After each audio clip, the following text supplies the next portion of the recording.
Hello সবাইকে। আজকে অনেক দিন পর তোমাদের সাথে একটা ভিডিও শেয়ার করতে চলেছি। আমরা শুক্রবার দিনের অফিস শেষ করে শনিবার ভোরবেলাতে 4 জন মিলে মায়াপুর যাবার জন্য শিয়ালদা থেকে রওনা দিচ্ছিলাম। শিয়ালদা পৌঁছে গেছি, তবে অনেক বাধা পেরিয়ে। সকাল ছিল বলে গাড়ি পাচ্ছিলাম না, তারপর আবার আটকে দিল মাঝরাতে, মেট্রোর কিছু কাজ চলছিল।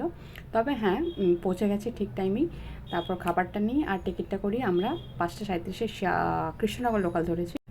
আমরা ট্রেনে উঠেছি লেডিস কম্পার্টমেন্টে, আর সবাই নিজের পছন্দের জায়গা পেয়ে গেছে। আমি জানলার সিটটা নিয়েছি, আর বাকি 3জন ওই পাশে জানলায় বসেছে। আমাদের দেখে মনেই হচ্ছে না আমরা সারা রাত ঘুমাইনি। টায়ার্ডনেস ছিল, তবে হ্যাঁ আমরা খুব এক্সাইটেডও ছিলাম যে ফাইনালি আমরা ঘুরতে যাচ্ছি, অনেক দিন থেকে যেটা ভেবে রেখেছিলাম। আমি তো ভিডিও করছিলাম বাইরের প্রকৃতিরও, আবার ওরা যে বসে রয়েছে গল্প করছে সেটারও ভিডিও করছিলাম, কিন্তু আমার ভিডিওটা আমি করিয়েছি ত্রিদীপ্তাকে দিয়ে। আমরা 4 জন যাচ্ছিলাম, আমি, অঙ্কিতা, ত্রিদীপ্তা আর স্যান্ড্রা। এই যে চারদিকে এত সবুজ গাছপালা, আমার দেখলে কেন জানি সে আমার স্কুল জীবনের কথা মনে পড়ে। যখন আমি আমার বাড়ির থেকে জলপাইগুড়ি যাওয়ার সময়, হোস্টেলে যাওয়ার সময় দেখতাম ময়নাগুড়ি ধূপগুড়ির উপর দিয়ে যাওয়ার সময় চারিদিকে শুধু সবুজ, যেখানে শুধু চাষবাস হচ্ছে। তো ওরকম এই আটা আমার বারবার মনে পড়ে যায় যতবার আমি এই ট্রেনের রাস্তা ধরে এদিকে আসি। তো আমার খুব ভালো লাগে এই পাশটা। শিয়ালদা থেকে আমি জানি না এটা কোন ডিরেকশানে, তবে হ্যাঁ কৃষ্ণনগরের দিকে যাচ্ছে এটা জানি। তবে এই জায়গাগুলো এলে ভীষণ ভালো লাগে, এত সবুজ গাছপালা। কলকাতা থেকে বেশি দূর না, প্রায় 2-2.5 ঘন্টা ডিস্টেন্স হবে, কিন্তু ডিফারেন্স দেখুন।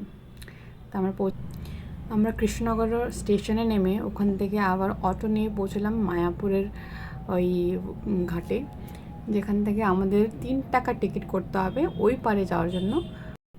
আমার মনে আছে লাস্ট আমি ঘুরতে গেছিলাম অফিস থেকে 2020-তে, করোনা স্টার্ট হওয়ার আগে। তখন আমরা গেছিলাম টাকিতে, যেটা কিনা বাংলাদেশ বর্ডার। তো আজকে আমার খুব ভালো লাগছিলো, কারণ আমি অনেক দিন পর মনে হলো বাড়ি থেকে বেরিয়েছি। যাই হোক, কারণ আমি প্রতিদিন অফিস যাই, অফিস থেকে রুমে আসি, রুম থেকে অফিস যাই, এটাই হচ্ছিলো।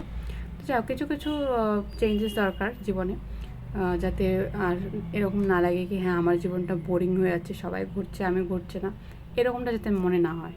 আমরা অনলাইনে হোটেল পাইনি মন্দিরের আশেপাশে, তো এমনি চলে এসেছি অঙ্কিতার ভরসাতে। যাই হোক, হোটেল খোঁজার আগে জলপানটা খুব দরকার ছিল, তাই লেবু জল। হোটেল পেয়েছি ঘাটের পাশেই। অঙ্কিতা রুম চেক করছিল আর আমি ভিউ চেক করছিলাম।